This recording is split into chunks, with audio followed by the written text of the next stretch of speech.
Tingnan mo.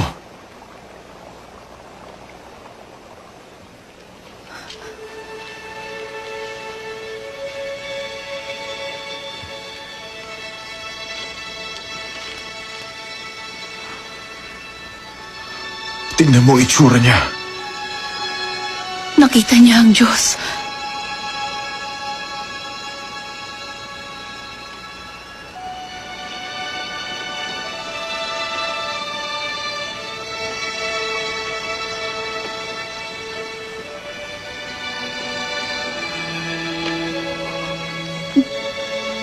Moises, ang iyong buhok, ang iyong sapin sa paa. Tumayo ako sa banal na lupa. Maaari mo bang isalaysay? Hindi siya makita ng mga mata ko. Nagsalita ba siya? Inihayag niya ang kanyang salita sa aking isip. At ang salita ay ang Diyos. Nagsalita ba siya bilang tao? Hindi siya tao, kundi espiritu. Habang buhay na kalinawan ang isip. At alam ko na nasa bawat tao ang kanyang liwanag. May hiniling ba siya sa iyo? Magtungo nga ang sugo ng Diyos. Nagtakda siya ng araw ng pagliligtas. Kukuha ako ng tubig at tinapay para makaalis na tayo. Ngunit kamatayan ang pinataw ng Ehipto sa iyo. Yun ang kanyang kaloob. Kung saan kanya papupuntahin, sasama ako. Ang Diyos mo ay ang aking Diyos. Magsasama ako ng mga tao sa Migdol. Kukuha ng mga espada para sa mga tao. Hindi espada ang gagamitin sa pagliligtas sa mga anak niya, kundi gamit ang baston ng pastol.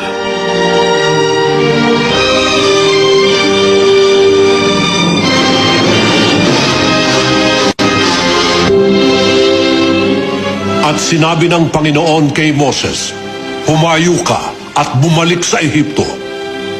Dinala ni Moses ang kanyang asawa at ang kanyang anak. Bumalik siya sa lupain ng Ehipto. At binitbit ni Moses ang baston ng Diyos sa kanyang kamay. Hayaan niyo ang embahador mula Priam, hari ng Troy, na makalapit sa Faraon.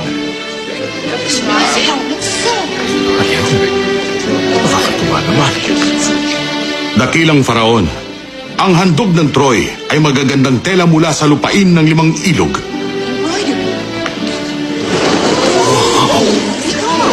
Ang ganda nga. Nagpapasalamat kami sa Priam. Napakaganda nga nito. Kumikinang na parang Nilo. Ano ba ito? Saan gawa ito?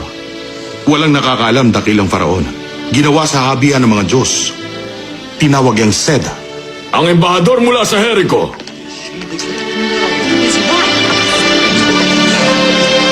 Anong kaharian ang nagpadala sa inyo?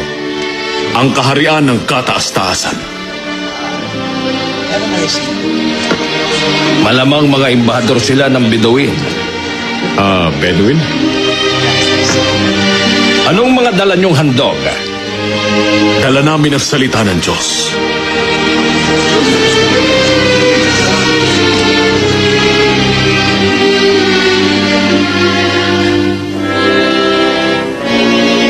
Ano naman ang salitang yon? Ang sinabi ng Panginoong Diyos ng Israel, palayain mo ang bayan ko. Sa akin ang mga alipin. Sa akin ang kanilang buhay. Lahat ng mga pag-aari nila ay sa akin. Hindi ko kilala ang Diyos nyo. Hindi ko palalayain ang mga Israelita. Sino ka para pahirapan ang buhay nila dahil sa sobrang pang-aalipin? Ang mga tao ay pamumunuan ng batas, hindi dahil sa kagustuhan ng ibang tao. Sino ba ang Diyos na yon upang palayain ko ang iyong bayan? Aaron, ihagis ang tungkod sa harap ng paraon. Nang sa ganon makita niya ang